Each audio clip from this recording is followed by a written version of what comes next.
नमस्कार दोस्तों। अब यहाँ पर बात हो रही है कि पाकिस्तान के अंदर कई सारी जगहों पर ऐसी चर्चा को यहाँ पर स्थान दिया गया था कि जैसे यहाँ पर हमास ने पैलेस्टीन पर, माफ़ कीजिएगा, जैसे ही हमास ने यहाँ पर इसराइल पर अटैक किया और इनिशियल उनको सक्सेस भी मिली। अब सक्सेस उसको क्या कहेंगे, मतलब कोई इजरायली सैनिक तो था नहीं, बेचारे 800-900 हज़ार सिविलियन थे जो कि एक गैंग आर्म्ड आतंकवादियों के सामने कैसे लड़ सकते हैं। तो उनको मारा गया और उसमें हमास ने अपनी विक्ट्री यहाँ पर जाहिर की। लेकिन अगर आप देखना जाओ तो पाकिस्तान में भी एक ऐसी चर्चा फिर क्रिएट शुरू हो गई कि भाई जैसे यहाँ पर हमास ने किया है, क्या भाई हम भी कश्मीर के लिए कर सकते हैं। और यहाँ पर साजिद तरह सब कहते हैं कि करो, आप डेफिनेटली ऐसा करो, और आपको जब रिजल्ट मिलेगा, आपको जब यहाँ पर आपकी बजाई जाएगी, तब आपको पता चलेगा कि भाई हमास ने जिस तरीके से इसराइल से पंगा लिया था, उस टाइप से पंगा यहाँ पर लेना मोदी के सामने कितना महंगा पड़ सकता है या फिर पड़ेगा आपको। यहाँ पर यही बात हो रही है। इसी के साथ ही वीडियो शुरू करते हैं। सर यहाँ से तो ऐसे ऐसे चैंपियन बैठे हुए हैं कि उनका ये भी कहना है कि जी अब हम भी जो है वो, यानी पाकिस्तान की साइड से भी आप कश्मीर लेने के लिए इंडिया पे ऐसा ही अटैक होगा जैसा हमास ने इजराइल पे किया है। तो वाह, ये क्या इनका दिमाग है? करें तो सही ना। मैं तो कहता हूं करें, ये करें तो सही ना भाई, पता तो चल जाए इनको भी कि क्या भाव बिकती। करें ना, मैं कह रहा हूं आप, ये गलत खबर किसी ने आपको बताई, गलत। हमारे पिछले जो हमारे आर्मी चीफ थे वो तो जाती दफा क्या कहते थे, टैंकों को जंग लग चुका है यार, बस करो। होगा भी ऐसे। नवाज शरीफ साहब का पास जो, उनके पास जो कोई अगर दो चीजें उनके पास हैं अगर, तो उसमें एक चीज यही है कि भारत के साथ वो रिलेशनशिप अपने अच्छे चाहते हैं। मैं बता रहा हूं आप। हाँ बिल्कुल। और होना भी ऐसे चाहिए। मैं तो इस चीज में सबसे आगे हूं, बल्कि मैं तो सबसे बड़ा प्रचार इसी चीज का करता हूं। तो सर कहीं वही शर्त मानने के लिए तो ये सब कुछ नहीं हो रहा जो उन्होंने डॉक्टर जयशंकर ने कहा था कि जब तक टेररिज्म बंद नहीं होगी पाकिस्तान से बात नहीं होगी। तो अब यहाँ पे जो सफाया चल रहा है हो सकता है वो उसी उसी का के कोई कड़ी तो ये सिलसिला। भी हो सकता है, ये भी उसी का। लेकिन इससे ज्यादा मैं समझता हूं, ये तो आपने बिल्कुल अच्छी बात, लेकिन इससे ज्यादा स्पीड होनी चाहिए। उसकी वजह यह है कि स्पीड तेज होनी चाहिए। भारत के साथ अपने जो शको शुको शुभात हैं उनके दूर करें, अपनी क्लैरिटी क्लैरिफाई करें कि वी आर नॉट फंडिंग और सपोर्टिंग एनीथिंग। बल्कि मैं पहले भी एक दो दफा ये बात हुई थी मीडिया पे, उनकी टीमों को बुलाएं यहाँ पे, उनको एक्सेस दें, उनको सबूत दें, सारी चीजें जिस तरीके से किया जा सकता है। और ना सिर्फ भारत के साथ, अफगानिस्तान का भी हल निकालें, उनके साथ भी, ईरान के साथ भी हल निकालें इन चीजों का। और ये खास कर अफगान मुहाजिरीन को यहां से निकालें, आप इनसे माफी मांगे, इनको कोई यार खुदा का नाम है, चले जाओ यार यहां से, आपने बहुत मारे। वैसे वो जाएंगे नहीं, वो बहुत जालिम लोग हैं, ये उन्हीं के बच्चे हैं, मुगलों के बच्चे हैं, ये मैं बता रहा हूं आपको। ये जाएंगे, ये ना अपनी आपसे पूछ कर आए थे, ना आपसे पूछ के जाएंगे। मैं जुल्म और टेररिज्म और गंद और करप्शन के खिलाफ बोलता रहूंगा सारी जिंदगी, और अमन और प्यार का पैगाम देता रहूंगा। यही मैंने सारी जिंदगी सीखा। इनको करने से कोई फर्क नहीं पड़ता। उसकी वजह यह है, ये वही है जिन्होंने तालिबान के जश्न मनाए थे, अब ये फलस्तीन के मेरा क्वेश्चन है इनके साथ, 1000 हमास का टेररिस्ट था जिन्होंने अंदर घुस के सारी जंग शुरू की है। अब 2 मिलियन लोग हैं। एक तरफ इनका ब्रादर इस्लामी मुल्क है मिस्र, उसने अपने बॉर्डर बंद कर दिए, वो इनको अंदर नहीं घुसने दे रहा। इजराइल ने पानी भी काट दिया, बिजली भी काट दिया, फूड भी बंद कर दिए। ये जो आपके ये जो लौंडे लपाड़े ये फिर रहे हैं, ये जो बिगड़े हुए घरों की औलाद है, ये जाए ना, अब जाए वहां की उनकी मदद करें जाके। और ट्विटर के साथ उनको पानी नहीं मिलेगा, सुन लो गौर से बात ये। और ना तुम्हारे ये गंद से जो सारा दिन बकते हो, ना भारत का नुकसान होता है। वो तरक्कियों के उस लेवल पे जा रहा है, उनसे कुछ इंग्लिश ही सीख लो, उनसे कुछ आईटी सीख लो, इंसानियत सीख लो कोई उनसे, चले। लेकिन उसमें आरजू, आज की जो मैं बात में जो कुछ चंद बातें आपको बताना चाह रहा था जो रिसेंट अभी चल रही है। टोनी बिल्किन साहब इजराइल पहुंच चुके हैं। अभी थोड़ी देर पहले वो नेतन्याहू साहब के साथ अपनी प्रेस कॉन्फ्रेंस कर रहे थे। इनको ये बताने जा रहा हूं, दुनिया की वाहिद सुपर पावर का जो सेक्रेटरी ऑफ स्टेट टोनी बिल्किन है, वो भी जीव है। और अमेरिका ने अपने 2 शिप कैरियर, जो कि एक दुनिया का अभी तक उसकी टक्कर के शिप कैरियर नहीं बने, एक का नाम जेरड फोल्ड है, दूसरे का नाम आइजनहावर है, अगलों ने लाके खड़ा कर दिया वहां पे। और इनको ये नहीं पता ये हमास ने शरारत जो की है ये किस बेस पे की है। ये तो समझते ना, ये सारी गेम चल रही है चाइना, रशिया और अमेरिका की। क्योंकि जो ये यूक्रेन में कर रही थी वेस्टर्न सिविलाइजेशन, रशिया को ब्लीड करने की कोशिश कर रहे थे, उसके रिटेलिएशन में उन्होंने कर दिया। इन्होंने पैसे वैसे ले लिए होंगे। अब मैं इनको बात बताना चाहूंगा, आपके लौंडे लपाड़ों को कुछ और गाइड करना चाहूंगा। हमास का हेड जो है वो 2 मुल्कों में उसकी प्रॉपर्टी है, 3 मुल्कों में बल्कि उसके सबसे पहले तो ये शवाहिद मौजूद है ऑनलाइन, अगर गूगल करने की सलाहियत रखते हैं गूगल करें। उसके बच्चों की टर्किश सिटीजनशिप है, टर्की के अंदर उसकी रियल एस्टेट इन्वेस्टमेंट है उसकी, और उसके बच्चों के नाम पनामा लीक में शामिल थे, जिसमें इनके नवाज शरीफ साहब के और दूसरे पाकिस्तानियों के नाम थे।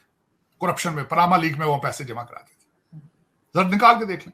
बल्कि इस वक्त जो इंटरनेशनल मीडिया, जब मैं रिसर्च कर रहा था इसके हमास के हेड के ऊपर, उसके बच्चों की तस्वीरें मौजूद हैं शादीशुदा होके वो नाइट क्लबों में घूम रहे हैं टर्की और कई दूसरे ममालिक के अंदर दूसरी खवातीन के साथ। ये इस्लाम है इनका, और ड्रिंकिंग करते हैं, ये भी मैं बता दूं आपको, ये ऑनलाइन पढ़ा है मैं कौन सा उसको पर्सनल जानता हूं। लेकिन उसकी वजह यह है कि ये जो आप जिस मुल्क में बैठेंगे, मेरा भी दुख उसी के साथ ही है सबसे ज्यादा।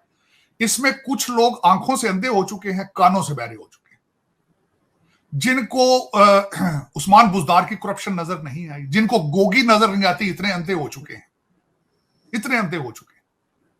और जाके अब उस बंदे का नाम मुर्शद रख दिया है, जमान पार्क के गेट को जाके चूमते हैं, मनते मान रहे हैं वहां। फिर मैं उस कौम का आप मुस्तकबिल खुद अंदाजा लगाएं क्या है, उसका क्या वो कौम क्या करेगी, जिनके पास खाने के लिए सुबह खाते हैं, शाम का उनको मिलता नहीं है। तो सर दिमाग तो बहुत है इनके पास, इसलिए कि अभी जो बीबीसी की एक रिपोर्ट आई थी उसमें उन्होंने कहा जो भिखारी पकड़े गए गल्फ से, वो कहते हैं कि जी पाकिस्तानी रुपीस में भीख मांगते हैं, फायदा नहीं होता, इसलिए हम दूसरी कंट्रीज में जाते हैं। तो कल परसों फिर डीडब्ल्यू ने भी किया है कि सऊदी अरेबिया में बुरके पहन के खवातीन आपकी पैसे सऊदी रियालों में मांग रही। मैंने आपको शायद बताया था, मैं तो खुद विक्टिम है इस बात का। इन कुछ इस आंखों से अंधे लोग जो हैं, हरम शरीफ के अंदर मेरे सामने मुझसे बैठ के पैसे मांगते रहे, हरम शरीफ में, मस्जिद नबवी में मेरे से पैसे मांगते रहे।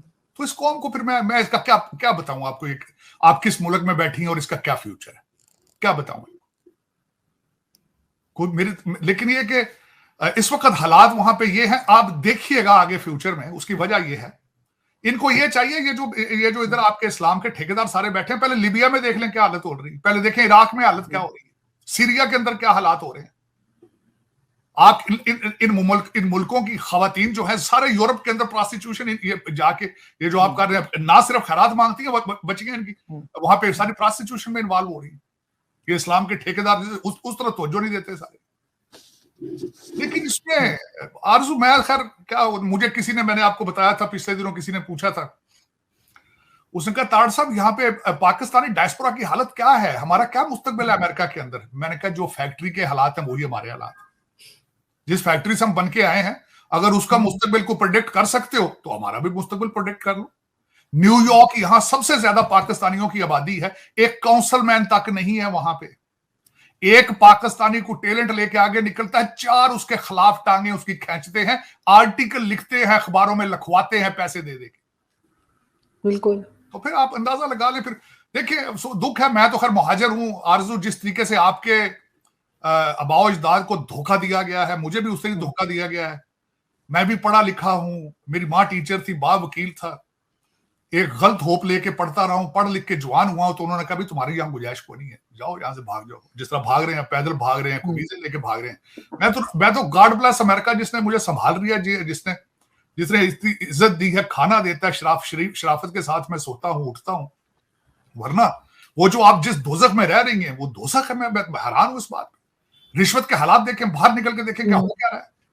बिल्कुल। और मैं बिल्कुल इस वक्त सिर्फ, मैं आज भी किसी से बात कर रहा था, मुझे सिर्फ 2 इंसानों पे अभी को उम्मीद है जो नजर आ रही है। एक आपके आर्मी चीफ है, दूसरे काजी फायज ईसा है।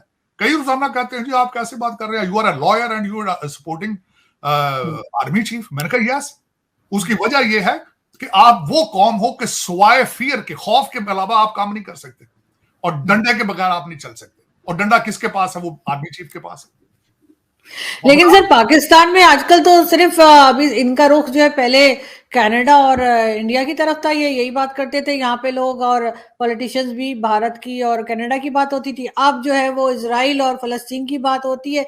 पाकिस्तान के इश्यूज खत्म हो गए हैं या ये डिस्कस नहीं करना चाहते, छुप जाते हैं ये? आरजू, एक मुझे ये बताएं, आप कहें कि पाकिस्तान के इशू होता है अगर पूरी बाकी सारा कुछ ठीक हो, 1-2 इशू हो, जो सारी सोसाइटी कोलैप्स कर गई हो मॉरली, मॉरल, इकोनॉमिक नहीं है। इकोनॉमिक्स ठीक हो जाते हैं, इकोनॉमिक बिगड़े हो ठीक हो जाते हैं, लेकिन फ्लड आ गया फिर ठीक हो गया, कोविड आया फिर ठीक हो गया। जब एक सोसाइटी इखलाकी तौर पे कोलैप्स कर गया, आप कह रहे हैं उसको किस तरह ठीक किया जाए? इस वक्त आपका ये हल है ये कि इसको पूरा डिसमेंटल किया जाए सारा। आपके एयरपोर्ट बंद कर देंगे, वैसे भी बंद ही हो रहे हैं क्योंकि पीआईए तो बैंकरप्टी हो रही है। वैसे भी इस वक्त फॉरेन एयरलाइंस आ रही हैं, वो आपकी लोकल करेंसी में तो टिकट देते नहीं है। वो कहते हैं वीजा मास्टर कार्ड पे डॉलरों में टिकट लेना है तो लो, नहीं लेना ना लो। वो भी जिस हालात से उनके भी पैसे यहां फंस जाते हैं। वो आपके एयरपोर्ट बंद होने चाहिए। पाकिस्तानी जो बंदा बाहर जाना चाहे वो अपना पहले बता के जाए कि किधर से पैसा किधर लेके। आपका आज इजराइल के अंदर क्या हुआ है? इमरजेंसी यूनिटी गवर्नमेंट बनाई गई है। जब तक आर्मी चीफ पाकिस्तान के अंदर इमरजेंसी यूनिटी गवर्नमेंट नहीं बनाएंगे, पाकिस्तान नहीं बचेगा।